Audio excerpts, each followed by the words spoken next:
So, dear colleagues, good afternoon. If I can have your attention, please.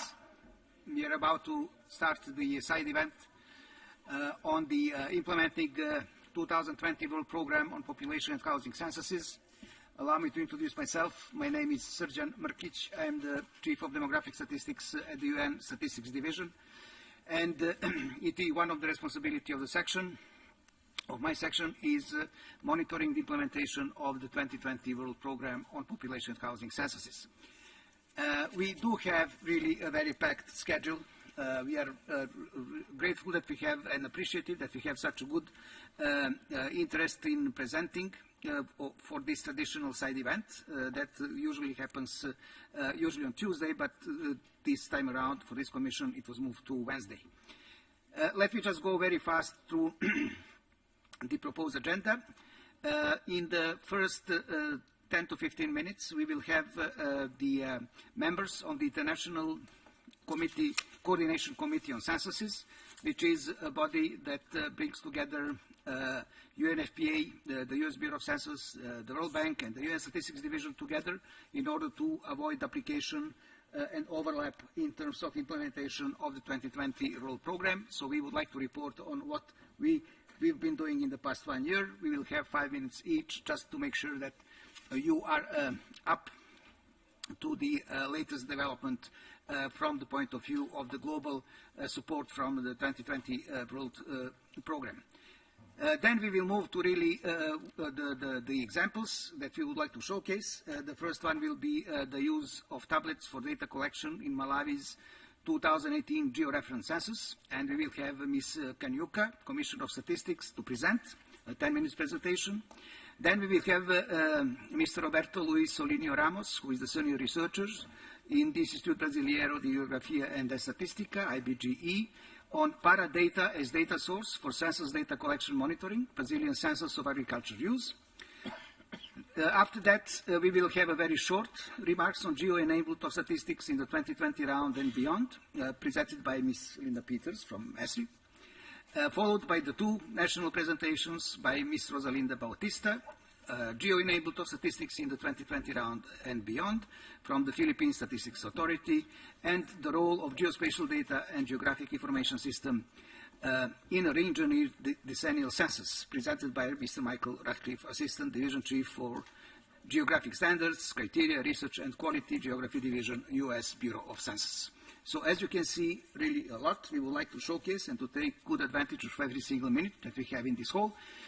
So without further ado, I will start with the first part, which is a briefing by the members of the ICCC, and I will start with what the UN Statistics Division did in this period of time.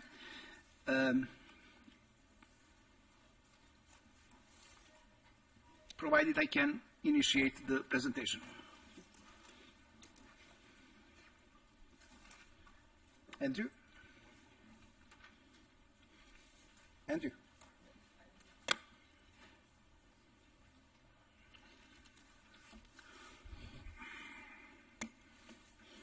Thank you.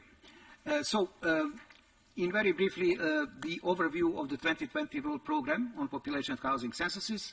The program was endorsed first by the Statistical Commission in 2015, and the same year, a few months later, it was adopted by the Economic and Social Council of the United Nations. And what this program does, essentially, it urges all the member states of the United Nations and all the countries in general to conduct at least one population and housing census in the period 2015-2024. And that census should be based on international recommendations, on good and thorough, comprehensive advanced planning, cost efficiency with full coverage and timely dissemination. Essentially, it underscores the need for quality standards and assurances and compliance with the fundamental principles of official statistics. From the point of view of UN Statistics Division, our assignment within the program is to provide the methodological framework for population housing censuses in 2020 round, which means to provide the best examples and recommendations that the countries should peruse in order to achieve the goals as set by the 2020 World Population Housing Census Program. And in that respect, we have developed the methodological framework as it is presented here. On the top of the framework are the principles and recommendations revision 3. That volume is already out and available. It is now being translated in all the other languages. And we expect that it will be made available in French sooner rather than later. That principles and recommendations provide, again, a global set of advice to countries in the 2020 round of censuses, and it is accompanied by the handbook on census management revision 2 that is also available as we speak. I have to outline that this handbook focuses mostly on the traditional censuses, traditional in the meaning that every household in the country has been approached one way or the other with the request to provide census information. There is an accompanying handbook on censuses generated out of administrative registers, and that is available as a separate ECE publication. So with these two publications, this handbook and the ECE handbook, we are actually covering all the advice that the countries can have in 2020 round, be it the traditional census or register-based censuses. What we have also produced for this round of censuses is the handbook on measuring international migration through censuses, the new guidelines on the use of electronic data collection technologies in censuses, and the handbook on census editing. So we felt that one of the essential recommendations, one of the two essential recommendations of the 2020 round of censuses refers to the use of tablet computers and internet self-enumeration as the most effective and comprehensive manner for collecting information in this census round. In that respect, we have put together guidelines on use of electronic data collection technologies, which is meant to be a live document. It is available as we speak on the web, a live document that will be updated as we move on and we collect more and more country experiences. It will then provide all the users with as comprehensive as possible understanding on the best practices when it comes to the use of this modern technology. The second recommendations that we are having, a major recommendation, is that this 2020 round of censuses should produce the geo-referenced small area census statistics. And to achieve that, the essential premise is that each housing unit in the country should be geo-referenced and then linked through the data collection system with the inhabitants of the housing unit. And we do have several examples, that some of them we are showcased today, that provide a model how this is to be achieved. What we did also in the past year was running a number of regional training workshops so that we can promote the principles, recommendations, and the handbooks.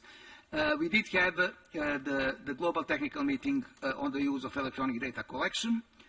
And then we had 3 workshops for African countries in 2017 on international standards and contemporary measures, which involved 86 census managers and experts from 25 countries, and additional 3 workshops in Asian countries with 84 census managers from 31 countries.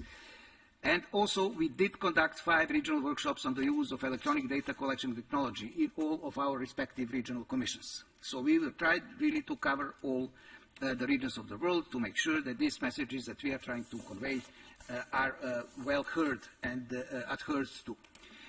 What we are also promoting here is an e-learning course on population housing censuses. We have developed an e-learning course.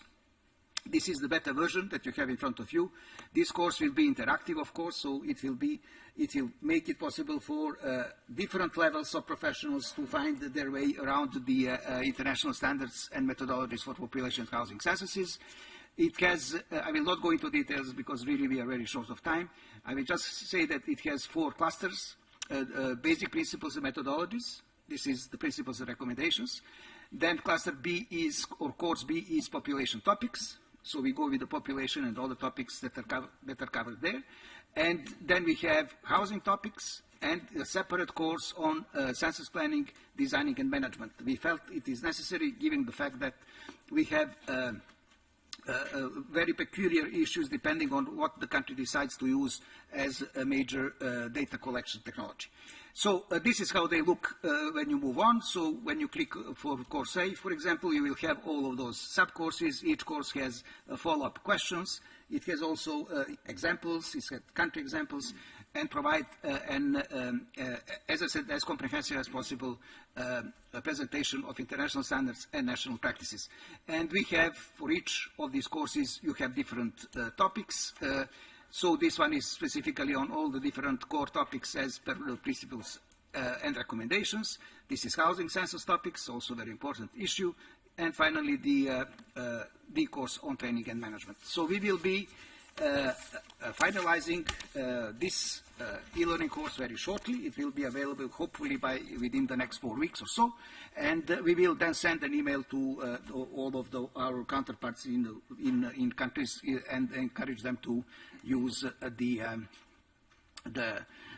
course in order to, again, get a better understanding on international standards and national practices. We will be focusing this year in terms of workshop. We are working together with our colleagues from UNFPA primarily, but also from the regional commissions and development banks in order to make sure that this whole set of methodologies find its way to the users and builds national capacities in the countries to better achieve the goals of the 2020 World Programme on Population and Housing Censuses. So I will stop there. We will have some time, hopefully by the end of the presentations, for questions. So please note them down, should you have any. And then we will get back to them at the very end of this event. Now I would like to ask my colleague, Mr. Tapiwa Jamba from UNFPA, for his 5 minutes. And the clicker. Here we go. Okay. Thank you. Thank you, Sergeant. I'm going to mainly focus on the UNFPA support to the 2020 round of census. As most of you are aware, we work mostly with the NSOs to support them to ensure that we get quality censuses that meet the required international standards. So I will not spend a lot of time on the first slide. No slides. Oh, sorry. Okay.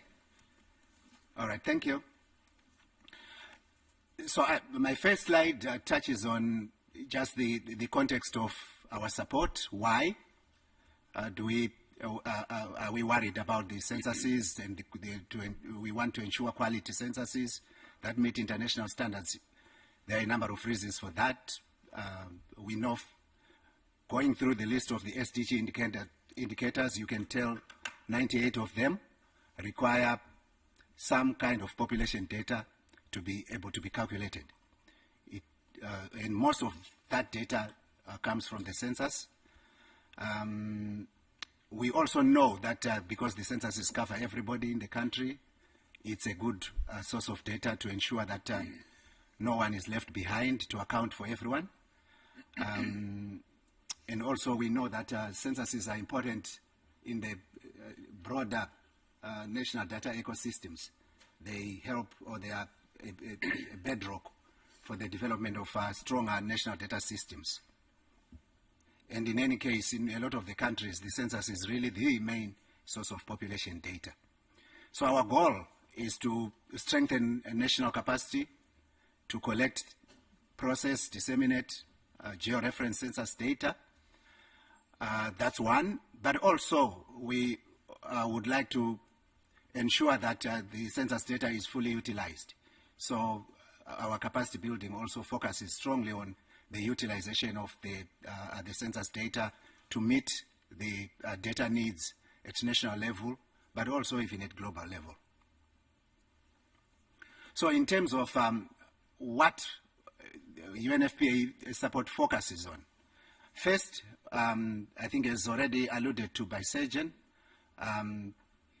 we promote or advocate the adoption of innovative census technologies and methodologies across the entire census cycle, the various stages of the census process. This includes the cartography phase, digital cartography, use of handheld devices, use of satellite imagery to estimate populations in areas where enumeration is not possible, and we know there are a number of countries faced with that challenge. Because of the disaggregation demands of the Sustainable Development Goals, we would like the censuses, or we advocate the inclusion in the censuses of questions that will facilitate disaggregation of indicators in line with the SDG requirements. Here we mean advocating for inclusion of the questions on migration, questions on disability, because those two are part of the disaggregation criteria, but also in order to contribute to the strengthening of the national data ecosystems, we would also like to encourage inclusion of questions on marriage, type of marriage, and the registration of marriage, because this is a core part of the civil registration and vital statistics system in the country.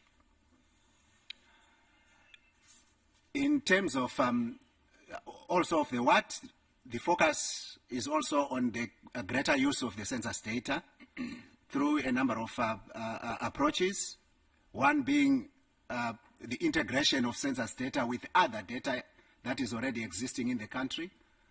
And in this process, the generation of use cases or examples of actual use of the census data to inform real or to address real development challenges in countries. So we work with NSOs to build the capacity to be able to generate these types of cases.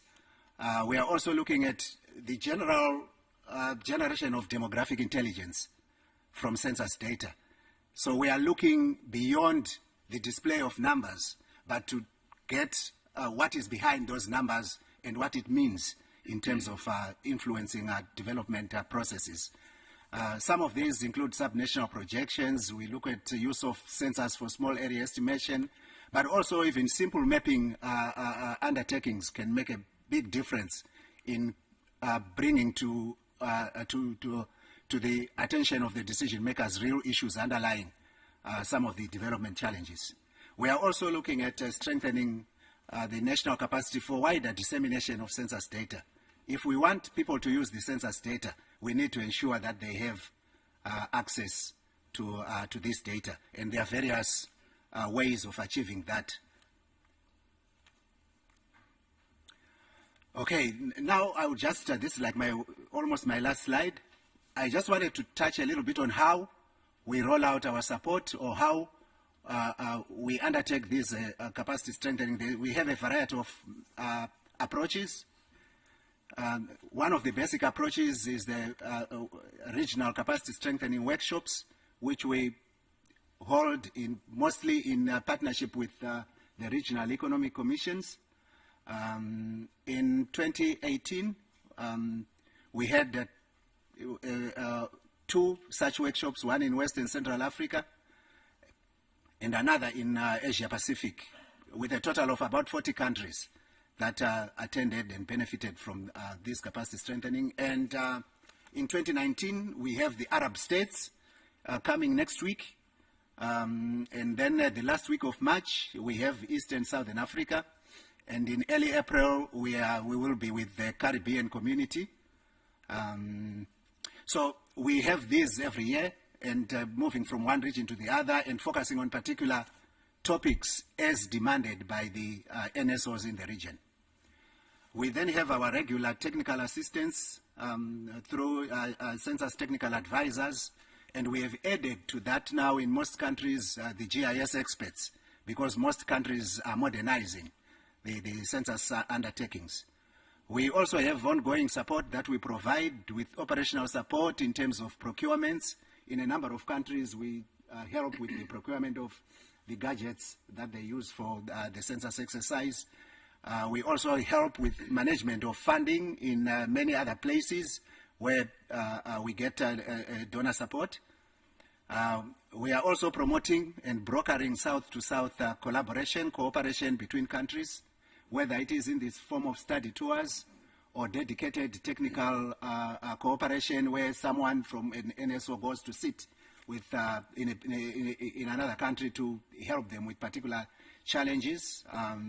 So that's part of the work that we do. And then we have the usual or ongoing work through the country offices in each of the countries, where there is regular periodic support to the entire census exercise. And we have also launched a new project called the Georeferenced Infrastructure and Demographic Data for Development.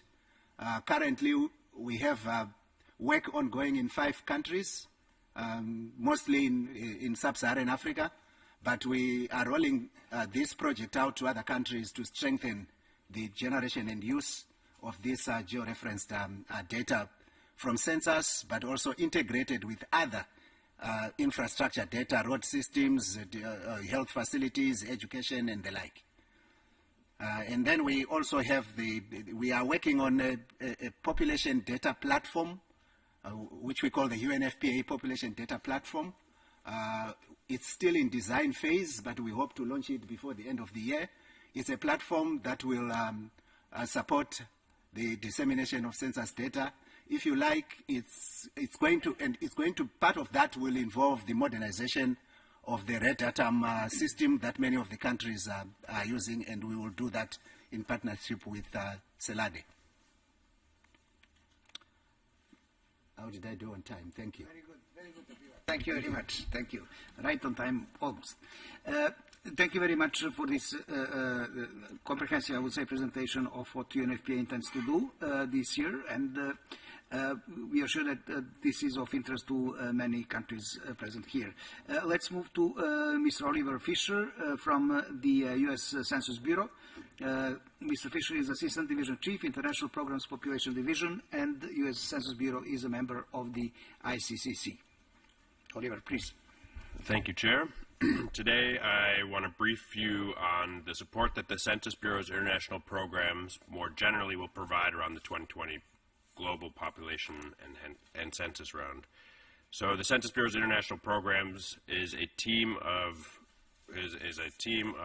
technical experts focused entirely on developing tools and providing capacity strengthening oriented technical assistance to national statistical offices in preparation for census and surveys. Again, we're a team of around 30 folks with a variety of backgrounds, all focused on census implementation. However, if support is requested that falls outside of our expertise, we also have the ability to reach across the entire U.S. Census Bureau to provide you the appropriate technical support. As I mentioned, we produce a variety of tools that are in the public domain or free. These are designed to assist countries follow best practices during the implementation of the 2020 census round. And there's 4 tools that I wanted to highlight as they've been updated and maintained with the 2020 round in mind. The first is the TASK, the tool for assessing statistical capacity.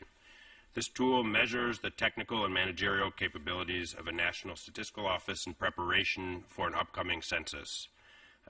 It has been modernized. 2.0 was recently released, which includes a score to implement CAPI censuses, so kind of a measure of how prepared a NSO is to implement a CAPI census. The task has been implemented by a variety of international organizations and is translated currently in French, English, Russian, and Spanish. Next is CS Pro, the Census and Survey Processing System. This is our one-stop shop data processing solution for entering, editing, and tabulating data. We released CS Pro Android, which is our mobile data capture solution, and it's already been utilized by multiple countries throughout the world in the 2020 round of censuses, including our counterparts here in Malawi. And we anticipate by the end of 2019, over 300 million people will have been enumerated in censuses using CS Pro Android. Whoops, wrong way. DAPS, the Demographic Analysis and Population Projection System, is another software package that we design, and it's developed to assist users conduct demographic analysis and produce population projections at both the national and the subnational level with ease. We've trained demographers in over 65 countries in this tool, and we're beginning to receive increased technical support for this as people begin to develop their first official population projections following the census. STICs, the Select Topics in International Censuses, are brief technical notes that fall in line with the UN principles and recommendations, and they're detailed on providing some guidance on new subjects, methods, or operations relevant to census planners. We've collaborated with a number of institutions on this panel in the development of some of these STICs. And as an example, some of the topics include new technologies in census geographic listing, measuring maternal mortality in population housing censuses. So our team provides targeted, capacity strengthening oriented technical support and training to national statistical offices in all aspects of census and survey process, census and surveys. This is from the demarcation of enumeration areas all the way through the dissemination of results. And we've been doing this for a long time, and we're obviously well aware that there's no one-size-fits-all approach to providing NSOs this support and preparation for their census. Our partnerships with national statistical offices vary in scale and in scope, and is determined both by the technical needs identified as well as the funding available. So I wanted to provide you a brief overview of what our partnerships, the structure of our partnerships that we are entering into around the 2020 Global Population Housing Census. First, our partnerships begin by conducting an assessment. This involves administering this tool for assessing statistical capacity, as well as meeting with a variety of staff within the National Statistical Office. Through this assessment, we identify the technical and managerial needs. Using the results of this assessment, our team, in consultation with the National Statistical Office, develops a work plan that's targeting the identified technical and managerial needs. Once the work plan is agreed upon and finalized, we begin providing this technical support. This is provided either through technical assistance, in which our staff travel to a host country for a number of weeks, sit side by side with their counterparts, roll up their sleeves, and work towards some end. We also provide more formal lecture, workshop type assistance. This is either in a host country, in a regional setting, or at our Washington, D.C. based headquarters training program. So some of our partnerships with national statistical offices are only about 7 to 10 technical assistance or training activities. Others are quite large, with around 30 activities. So I think I'm moving us forward here and making this under 5 minutes. If anyone's interested in learning more about our products or the services that we provide, I'll be here afterwards and we can discuss further. Thank you, Chair. Thank you very much, Oliver, and thank you for really respecting the the time. I'm quite sure that you have quite a few questions for each of these presentations. Please be so kind to hold on them or note them down, and we'll get back to them hopefully by the end of this event. Now we are moving to the presentation by Malawi, by Ms. Mercy Kariuka, who is the Commissioner of Statistics, the head of National Statistical Office of Malawi, on the use of tablets for data collection in Malawi's 2018 geo-referent census. Ms. Kariuka, please. Thank you. That's the first slide, Malawi, 2018 Malawi Population and Housing Census. And on a lighter note, today is my birthday, so it's an honor for me to be making this presentation at the UN on such a day, a unique and important day for me. This is my presentation outline. You'll see as we go along. Malawi is a landlocked country in the southeastern Africa. Capital city is Lilongwe, and with a square total land area of 94,552. Every time I travel out of the country, especially coming to the US, people ask me where Malawi is. So I really had to put up this slide. Not many people know where we are. Population is, as of last year, 2018, September, 17.5.6 million. Brief background. Malawi conducted the 2018 population housing census from 3 to 23 September under the theme, Be Counted, Leave No One Behind. We have been lucky to be conducting population housing censuses every 10 years. So the previous one was in 2008, 1998, going backwards every 10 years. We started by producing enumeration maps using a 50 centimeter resolution satellite imagery, and that was solely funded by Malawi government. High resolution maps allowed clear images right down to the smallest village level, and we delineated 42 census districts and 18,772 enumeration areas. Satellite image. I think I will not say much. It's just self-explanatory. Preparations. Malawi made a decision to move from pen and paper interviews methodology, and we adopted computer-assisted personal interview, CAPI. So we made a decision, we proposed it to Cabinet, and Cabinet approved, despite the budget, which was overwhelming, but they actually approved, because we did not give them an option. We did not even present a budget for paper questionnaire, no. We just presented one budget, computer, CAPI, computer-assisted personal interview, PHC, Population Housing Census, and they were forced, Cabinet was forced to adopt it. We procured and used 20,000 tablets. That out of the 20,000 tablets, UNFPA, through funding from DFID, procured 15,000. And these are earmarked to be shipped to Zambia in April. So that was the agreement. Malawi government procured the remaining 5,000. That was something which the government could afford to procure. So we also procured power banks to ensure that there is constant power supply for tablets in the field. We don't have electricity throughout the country. That's why we procured solar power banks. We also procured, so this is a picture of the tablets as well as the power banks. We also procured a state-of-the-art and high-capacity server, which is mounted at NSO headquarters. These are the tablets being handed over. You can be assured that's me, wearing the same jacket. That's actually me. The tablets were being handed over to Malawi government. Next to me is the Minister of Finance, who was receiving on behalf of government. Preparations, the CAPI2 and whole census methodology were tested and piloted in 10 districts. In 2015, that's when we pre-tested 2015 and 2017, and all went perfectly well. So we tested for some time. We recruited 23,000 census field staff.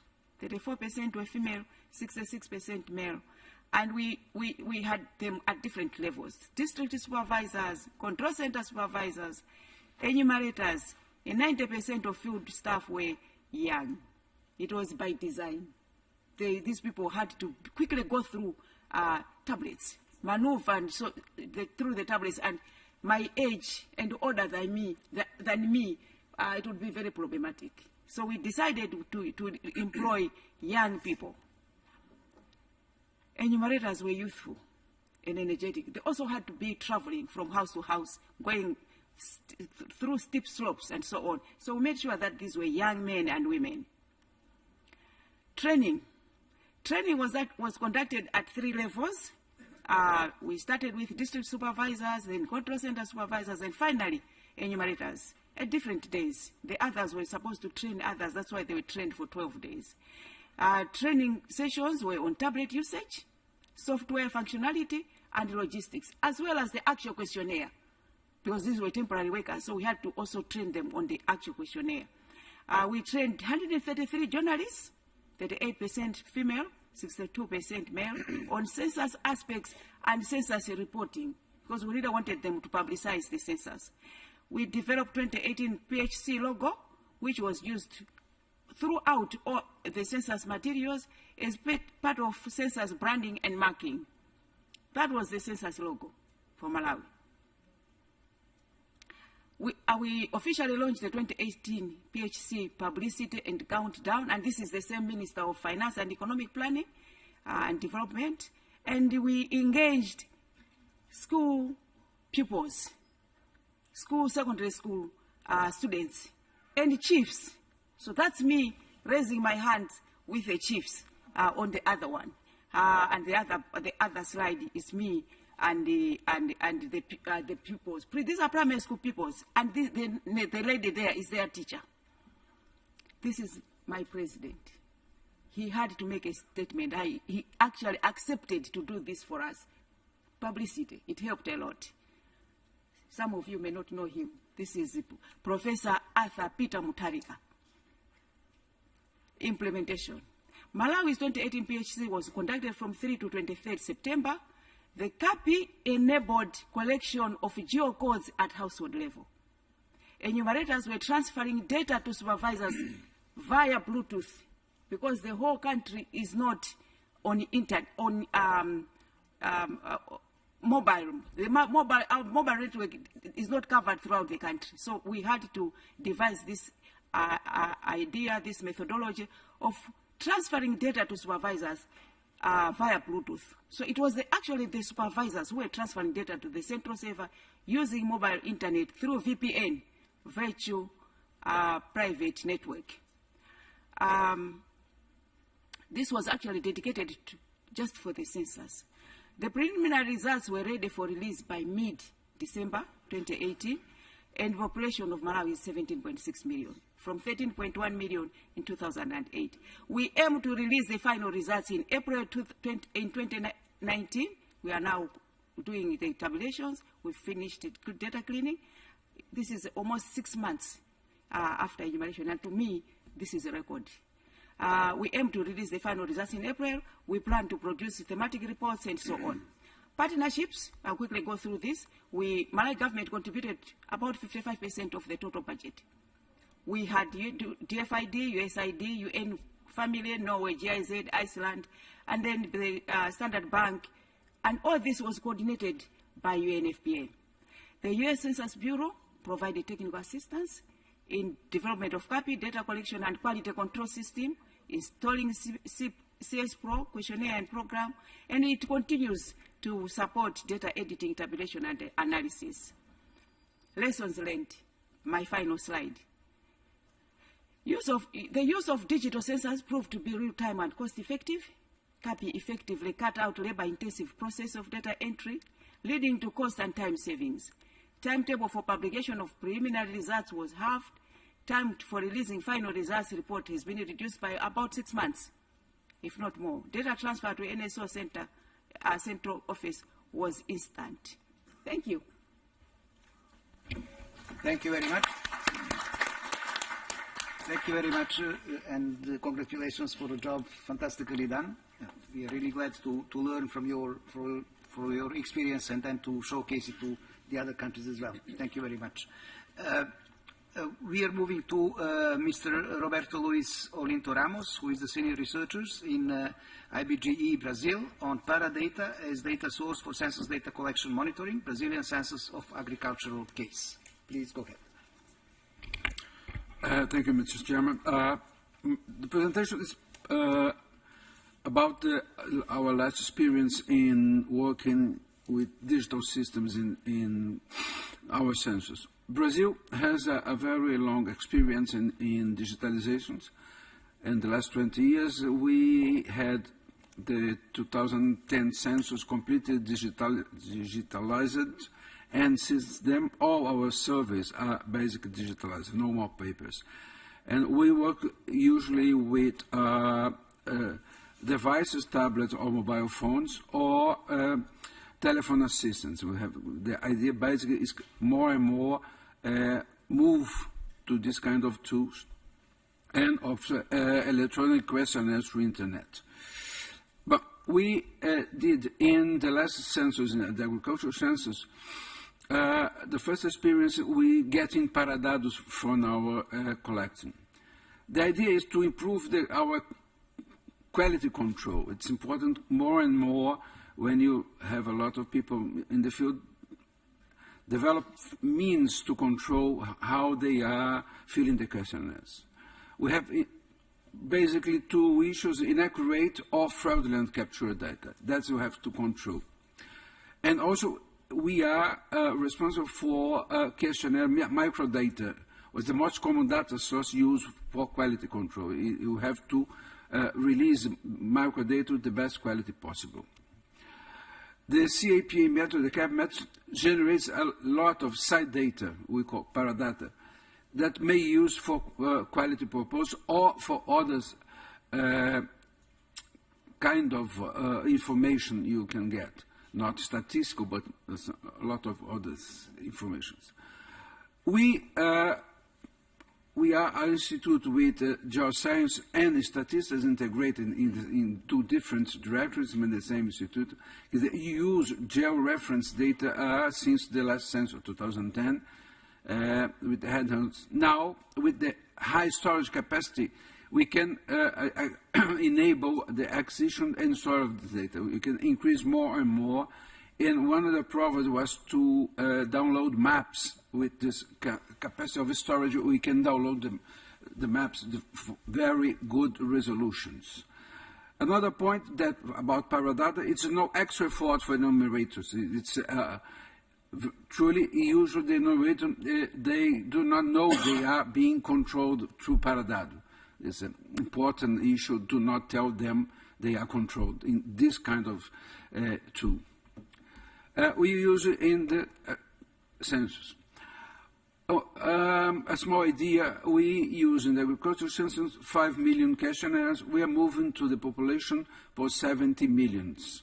We have 70 millions of households in the next population census. Well, our cover to 2.5 million square kilometers. In census, the enumerators areas were 127,000. We moved for approximately 300,000 areas. And in the census, agricultural census, 18,000 enumerators and 4,000 field supervisors, moving to 210,000 enumerators and 15,000 supervisors in the field. The amount of land and people in the census in Brazil, most and most, you have to control all the operation very, very close to the questionnaires.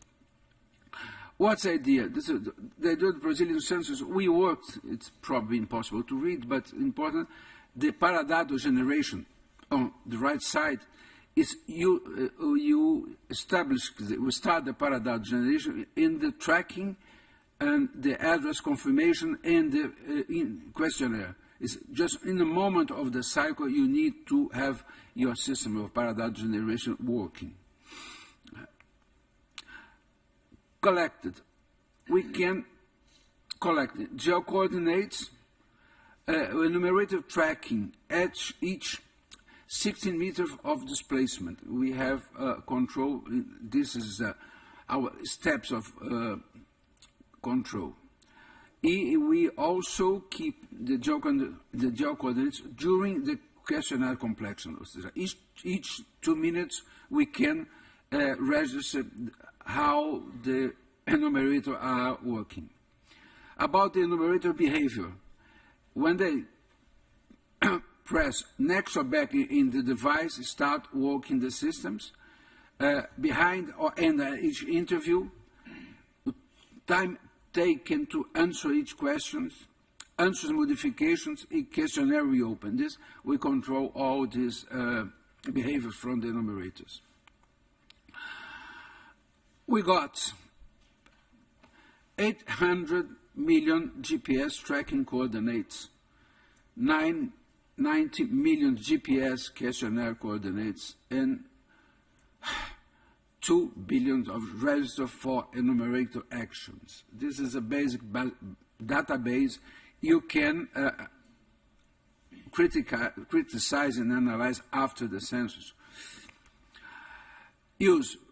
How can you use this? Management information system is made available reports to investigate the field operation by interview with short length, interview distant from the expected address, places with many interviews, interviews held in motion. Is usually they fill the questionnaire inside the bus.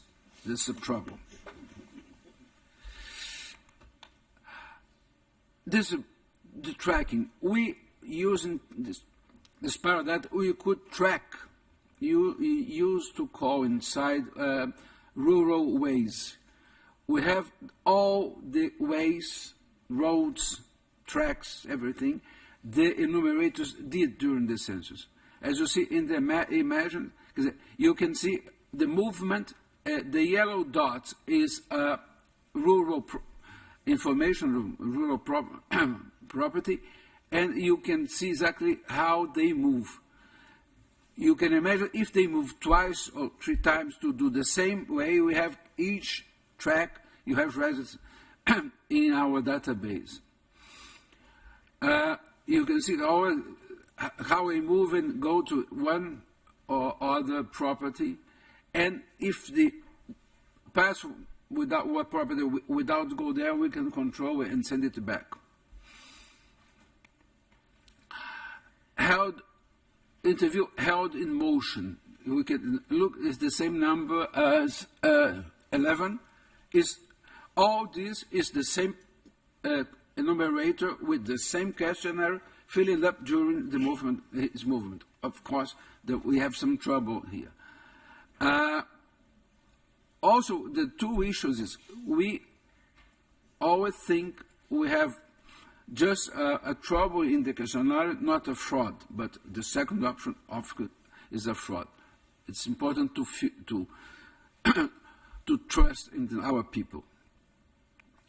Another thing, multiple interviews conducted in the same place. This is a clear guy with very good memory, because he could, without moving, fill a lot of questionnaires. All these are concentrated. One important thing, it's not this slide, secondary products. In Brazil, we had a very dramatic leakage in a dam 2 months ago. One of the things you could very quickly release all the tracks around the region of the dam, that could help people to identify all the ways and how can use in the rescue service. That's important. You created a new database not only for agriculture census, but also for a lot of others. You can do a lot of services. Results. We had 12.7 collected questionnaires as suspicious by management systems and were reviewed by the field. I'm not sure, because we don't know experience, if 12.7 is a usual or a very dramatic number. But it's important you can now control how people try to fraud or are not very responsible filling the questionnaires. We could identify a lot of fraud attempts. In many enumerators, mistakes were detected. It's also,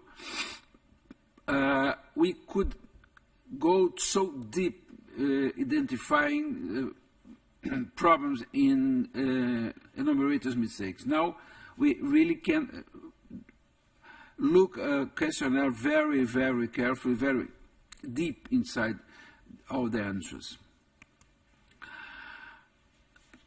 Relevance to use paradata monitoring fieldwork of census operations is no doubt a very step forward. It increased the quality of our data in a very impressive manner. Paradata complement the analysis of microdata. It became a powerful tool for measuring the quality of the data collection phase. Made possible to identify the suspicion, fraudulent, of course. However, paradata related to questionnaire navigation was not totally explored. Further analysis may disclose valuable information regarding fraudulent pattern in these data. We have so many data in our database, we need some years to explore all the possible alternatives to use this data. While thinking about future research, It's red is hope. Red. The green is hope. Automatic identification of suspicious cases. Design a supervised machine learning model to check the quality of collected data. Use labeled data registers by the field supervisors to automatically classify questionnaires as suspicious based on the paradata generated by the enumerators.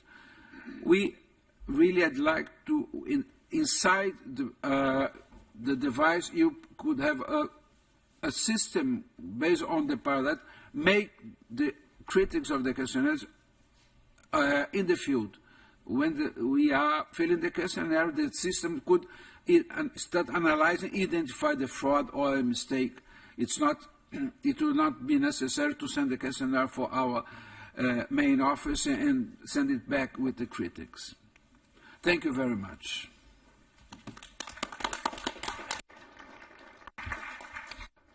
Thank you very much. Indeed, a very important innovation that you have introduced in checking the quality of data collection procedures. I believe that this will be really used and perused by a number of countries as a starting point to assess how better to assure the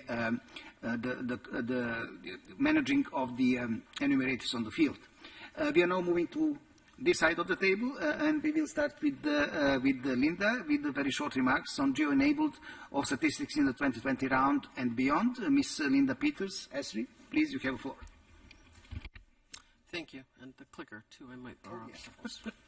Thank you.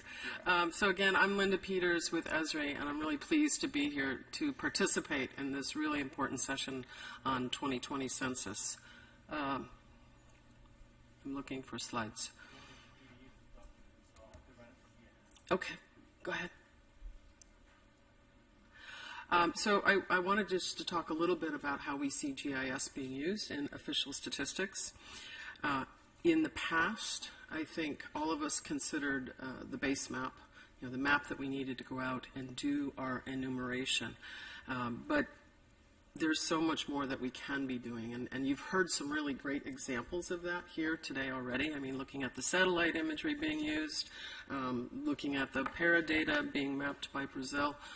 There's a lot more analytics that I think are possible today, and you are all beginning to see that as well within your community. Today, we really have a better understanding. Of course, we also have the Global Statistical Geospatial Framework. Hopefully, everyone is familiar with that document, is looking at it. I've seen some great country examples. Sweden has put out a good interpretation of that document. We, too, are looking at that document and constantly trying to find new ways that we can contribute and improve the way that GIS tools can be used. I think we're having slide trouble, so I'll just keep talking for another couple of minutes because the most important thing will be to turn it over to the countries. The thing that's really important, I think, that's changed today is the advent of web GIS. The GIS platform really provides you with the tools to do many different things, from data collection through analysis and to dissemination. But with the advent of GIS being available on any device, right, we're all walking around with these in our pockets, it's changing our efficiency in the field, allowing us to download maps and take them offline on our device. And this is improving our workflows dramatically. We see a lot of common patterns of use of the technology, and again, that is everything from the planning of your work, optimizing your enumeration areas, updating your boundaries, making things more efficient for when you go to the field and do your work, and then on through the process, doing analytics, looking at imagery, analyzing what's changed since the last time you were in the field. Let me see if I can make it go forward. So these are the common patterns that we see, including things like decision support. Operational dashboards are becoming commonplace as well, and there's some great examples of those. Philippines is doing some wonderful work with dashboards to be able to have real-time monitoring of their field work. what I really want to stress is think about how you can leverage the GIS system throughout all of your processes, throughout the whole business process model. Don't think of it just as your base map or the way to disseminate your data. You should be using it throughout all of your processes. And I want to point out just a couple of things to make sure people are aware, because we have been working very hard over the last couple of years to stand up some new programs. First, we're proud to announce we finally have the new book ready, GIS and the 2020 Census. My co-author, Amor Laribi, is here somewhere. He helped me with this book. And this is really talking about the methods that you should be considering using. The book is at the printers as we speak, and it should be out in April. We also contributed with UN statistics on the new Emerging Technologies Guidebook, and I think that's a really good reference, so I hope that everyone looks at that as well. We've created also a grant program for least developed countries and small island developing states, so if you're not aware of that and you need access to our technology, please go to our website. The information is there. We're already providing the technology to many of the countries that are eligible. And then finally, we've worked to build some new training materials, both hands-on as well as self-paced through the web. So if you look at our, we call them Learn Lessons, we're all lifelong learners these days, you can find classes there online that you can take for free, and we also have hands-on workshops. We conducted the first one with the help of CARICOM in the Caribbean last December with 15 countries, and we're looking to do more of those throughout the year as well. So with that, I will stop talking. I'm going to turn it over to my colleagues to the right to tell us about their work.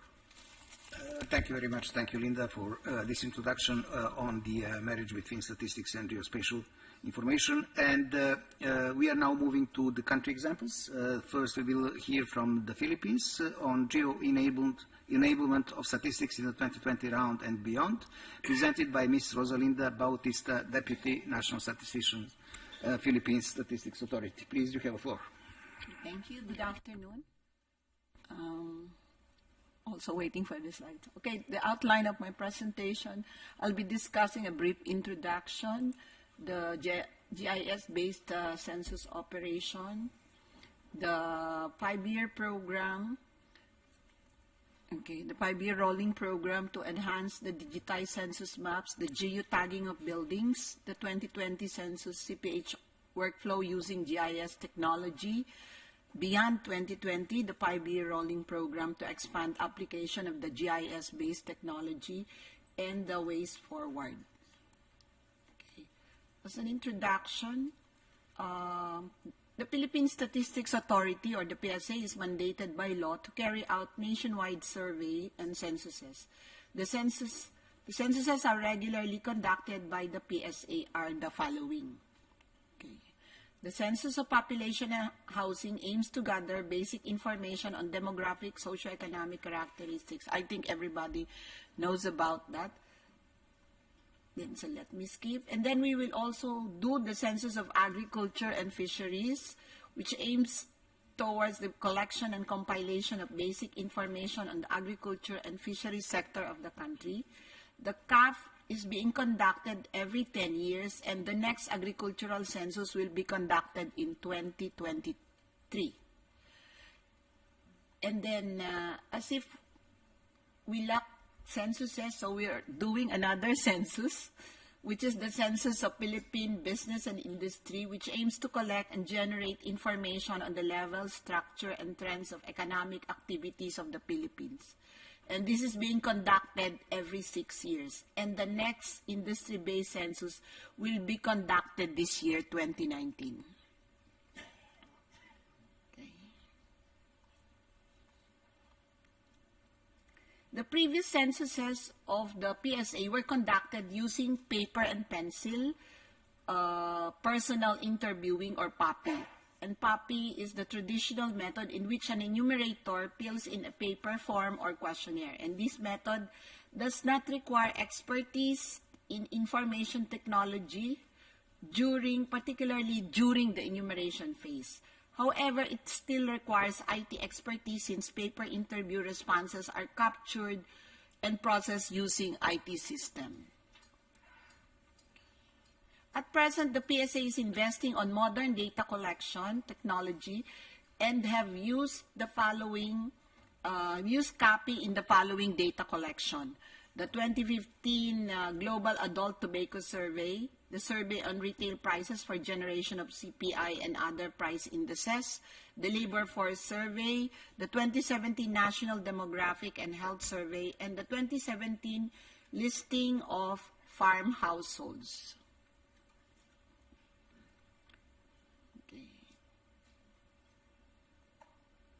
While the PSA had made some progress in modernizing data collection method through the use of copy, the value of location or application of science of where had only just started recently.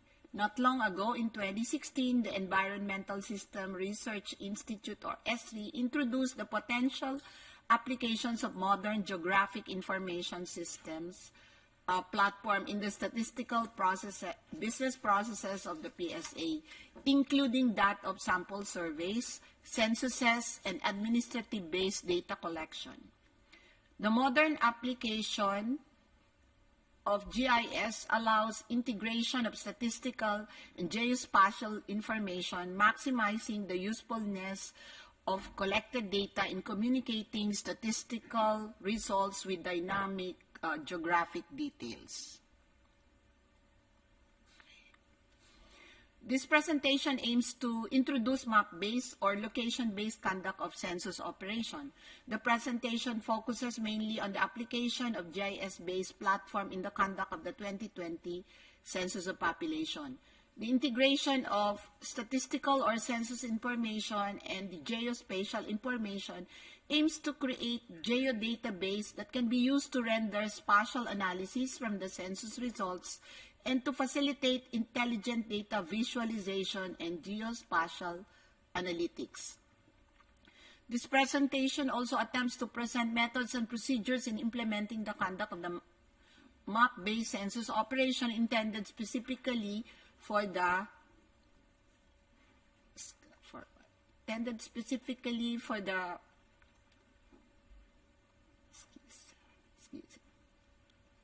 future conduct of PSA censuses. Finally, what other GIS-based initiatives can be explored beyond 2020? With the availability of digitized census maps and the ongoing conduct of geotagging of building structures nationwide to develop digital building footprints, the possibility of using this vector information as point in the digitized map that represents building can be used to develop procedures that would substantially link the geotag buildings to the census enumeration units. These are the housing unit, the households, and the individual. Generally, the process generates geodatabase that contains both the geospatial information, the coordinates, the X and Y coordinates, and the census data. In order to fully utilize the application of GIS technology, the PSA initiated a 5-year rolling program from 2016 to 2020 in preparation for the modernization of the 2020 CPH. The 5-year rolling program to enhance the GIS-based census maps includes the following: the conduct of the field validation of the master sample frame, or the MSF, for household-based surveys in 2016 through verification of selected primary sampling units or barangays or enumeration area boundaries, determination of the actual location of the secondary sampling units, or the SSU, using the global positioning system waypoints or coordinates. And then second is the conduct of tablet-aided geotagging of buildings to develop digitized building footprints from 2017 to 2019. And then the conduct of technology-aided EA delineation from digitized census maps in 2019 in preparation for the development of the enumeration area database reference file for the 2020 census. And then the conduct of the 2020 Census of Population and Housing using tablet device incorporating digitized building footprints to link georeference spatial information with census statistical information.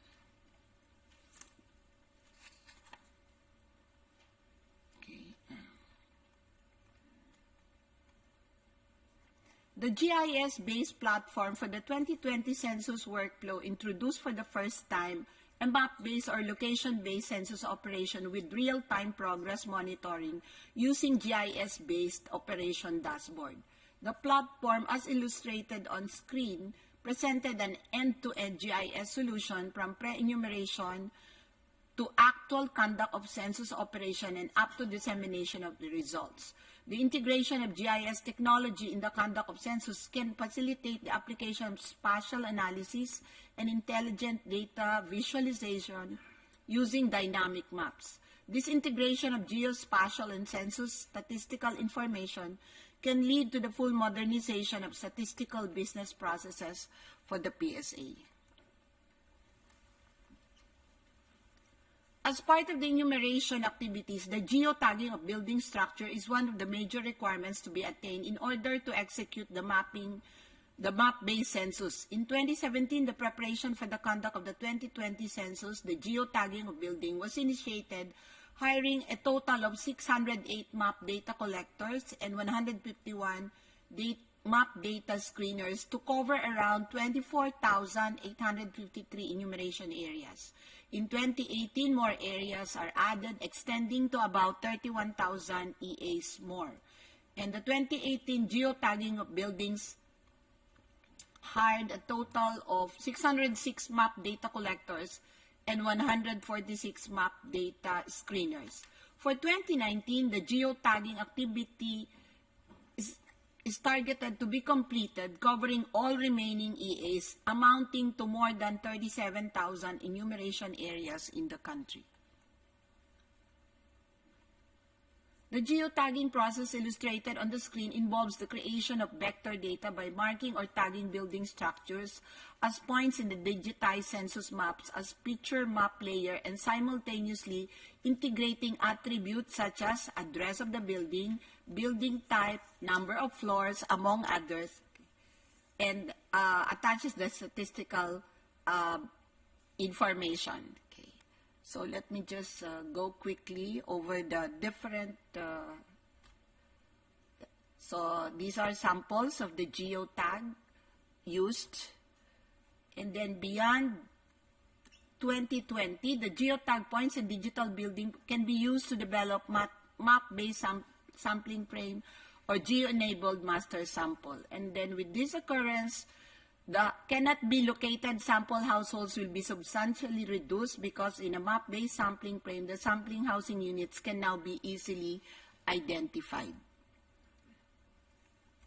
So the workflow is actually, you have the ArcGIS platform developed by Esri, is the GIS-based integrated system which will be utilized. And on the screen is the 2020 CPH workflow.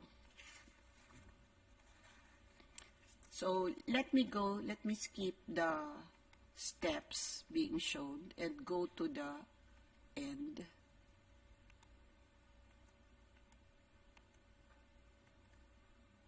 Okay, you have a dashboard. So on the screen is the view of the operations dashboard during the conduct of the census pretest for in Malolos. So you also have this dashboard during the enumeration piece. During the actual conduct, the GIS-based operation dashboard can be used by census supervisors, team supervisors, field officers, central, for real-time progress on the monitoring for the actual census operation. Okay, so let me go to the beyond 2020, the survey 123 with substantial improvement from the 2020 census experience, the PSA will be ready to explore and consider a map-based sample survey using the survey 123. With the required infrastructure in place to support the GIS technology and with PSA's willingness to invest in a long-term subscription in GIS software, the Survey 123 will always be there to compete with similar copy platforms like the Survey Solution and the CS Pro for tablet. So just quickly, we have the 5-year rolling program. This will include the development of the geo-enabled master sample, and then the application of drone technology to update and enhance census maps. You Please, also Ms. have the Bautista, application. I'm sorry. Okay.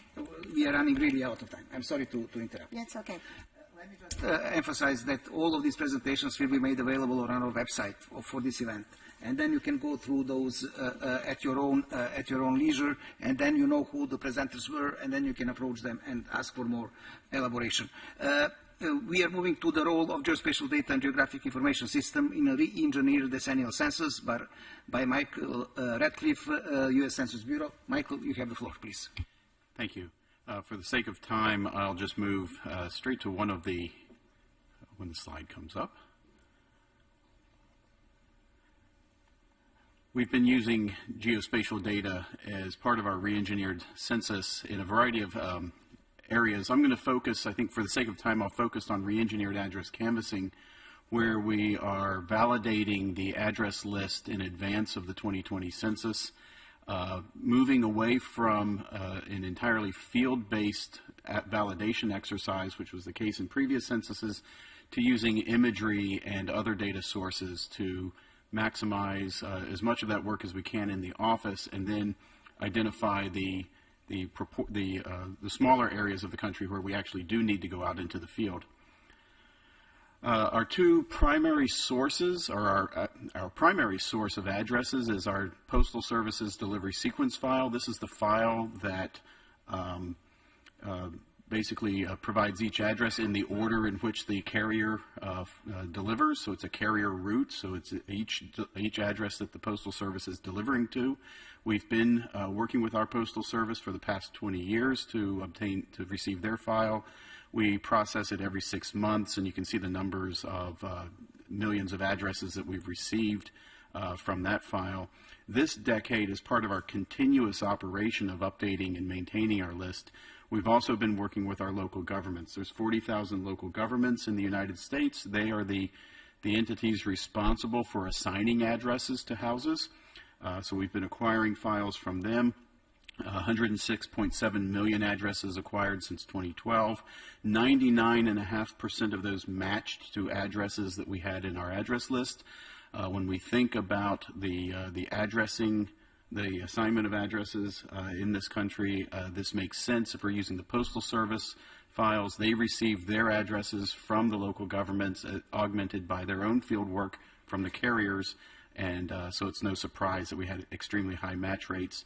The other critical piece of this ongoing exchange with our local governments was that we improved the geospatial locations for 75 million addresses across the country. In our canvassing operation in 2009, we collected coordinates for nearly every housing unit in the country. Some of those varied in terms of quality based on the GPS devices. So this work with our local governments has improved that quality. What we've been doing in the office to validate the address list and then identify where we have coverage issues is turning to imagery. So we've built a system called the Block Assessment Research and Classification application. This provides, this uploads information for clerical staff to review for every census block in the country. There's 11.1 million census blocks.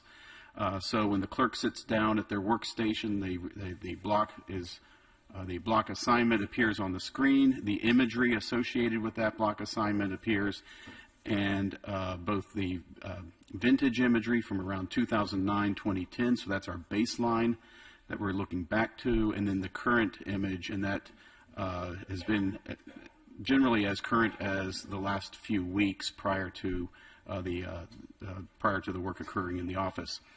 The clerk has the ability, what you're seeing here is the static image of the baseline and the current imagery. They swipe back and forth. They can see change very quickly in that case as they move back and forth, sliding to look at the older imagery and the newer imagery.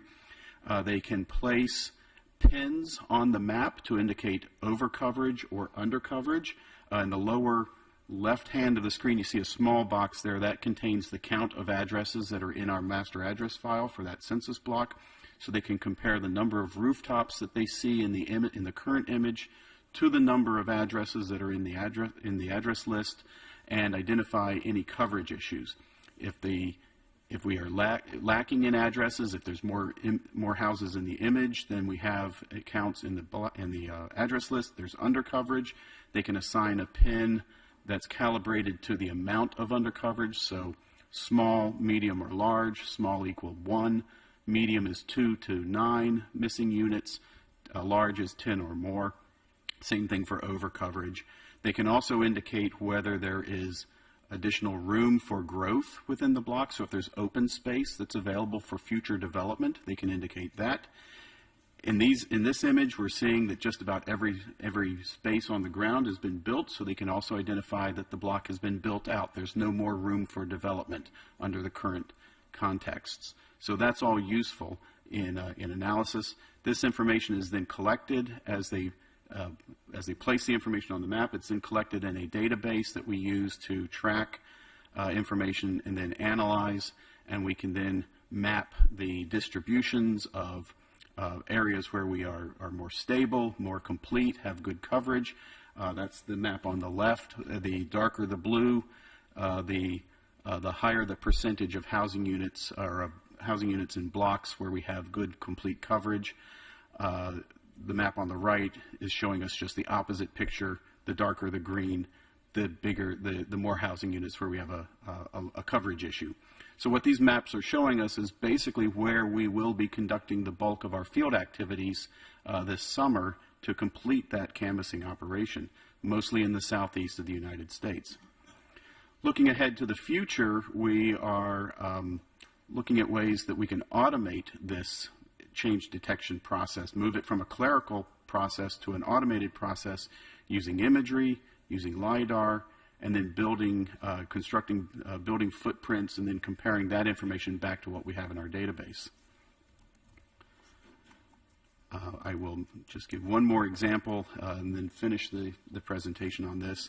As part of our conducting the enumeration, we're also using geographic information in that regard to help identify low response neighborhoods, and then work with local partners to encourage participation in the census. So here we have our response outreach area mapper. This is online. Local governments, different organizations that are partnering with us can bring up this data, use it in their planning processes. Here we'll zoom in on, this is census tract level data from the American Community Survey with some modeling to identify where there's a higher likelihood to have low response or low participation rates in the census. Here we're looking at New York City. And then you can see, you can click on a census tract and you have all of the demographic information related to that, plus the low response score. And then this can be used to target neighborhoods for increased outreach, increased marketing to help encourage participation in the census. I think I'll stop there. Thank you very much. Thank you, Michael. We might have like 6 to 7 minutes window for any follow-up questions, any burning questions that you might have to any of the presentations that we have heard. We have heard the presentations about the work of the ICCC partners and the work at the global level, and then we had some really outstanding national examples that we are learning from. So the floor is now open for another 5-6 minutes.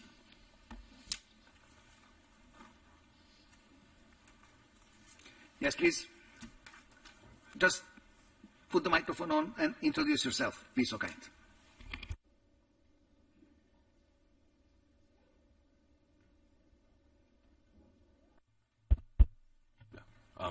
My name is Michael Wild, and I'm with the World Bank Data Group, and also part of the Service Solutions team. I have 2 questions. The first one actually pertains to Malawi. And to the Malawi census. I have seen you have also produced digitized enumeration area maps. Is that correct? Yes. How did you make use of them in the field? So that would be my question. How did you use the enumeration area maps in the field? And then the second question, because we are also working on paradata and the monitoring of fraudulent behavior. A second question would be to Brazil. regarding what was the field protocol for the identification of fraudulent interviews, and how was then that used in the algorithm? How was that trained? And the third question, certainly because we're also working on it, would the data set be publicly available as a training data set? Okay, thank you. We are taking notes of the questions. Yes, please.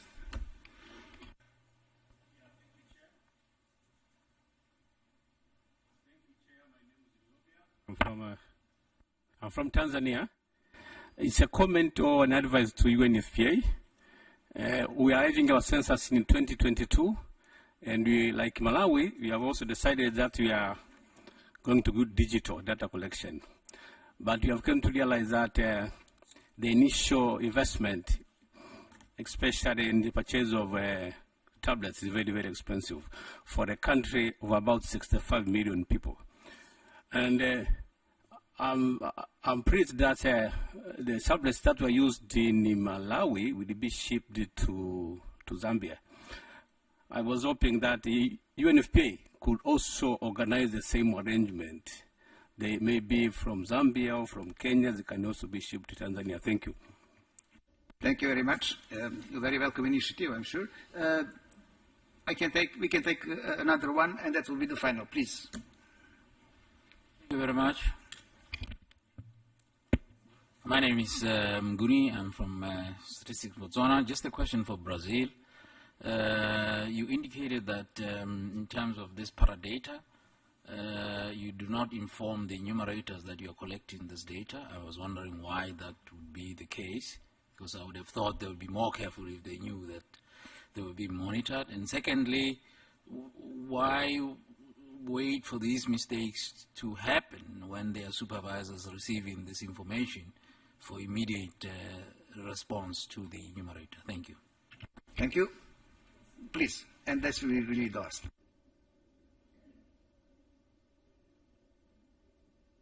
Yes, can you hear me now? Yes, I'm Khadouja Abubakar. I'm from United Arab Emirates, Abu Dhabi Statistics Center. It was very nice to hear about the experiences of the census from Brazil and Malawi. But my question to you is, what is your plan in future to move towards register-based census? I know that you have done this through the traditional census program, but my question now, because I know that Abu Dhabi and the United Arab Emirates is going forward towards register-based census, and we are trying this for 2020. But what is your plan to do the same? Thank you very much. So this is the question for both Brazil and Malawi, I understand, right? Yeah, oh, very well. So, Ms. Kanyuka, would you please first address the questions? Thank you. Quick responses. We actually installed the maps onto the tablets. So each and every tablet had a map of the area of the district, including the area and the enumeration area. So those maps were used by the enumerators to identify the enumeration areas.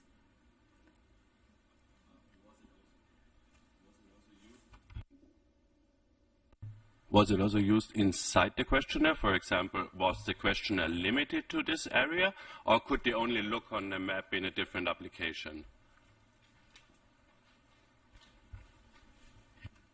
I think the maps were in the tablets, and they were linked to the questionnaire. They were linked in the sense that maybe I may not get the question correctly, but it was not possible for someone else who was not from the area to enumerate the area. It was not possible for someone else who was not from that area, to take a tablet from one district to enumerate in the area. No. So that's the only link I can think of, but I can link you up with one of the experts who has joined me here. He can respond to you in case I don't understand your question. Yeah. On the other one, what's the plan for the future? Malawi is just coming up, developing the national registration system. And the next census will have to be another enumeration. Maybe years to come is when we can go towards the vital statistics and then registration of births and so on. But we are quite young in that area. Yes. Thank you. Thank you very much. Mr. Ramos, please go ahead.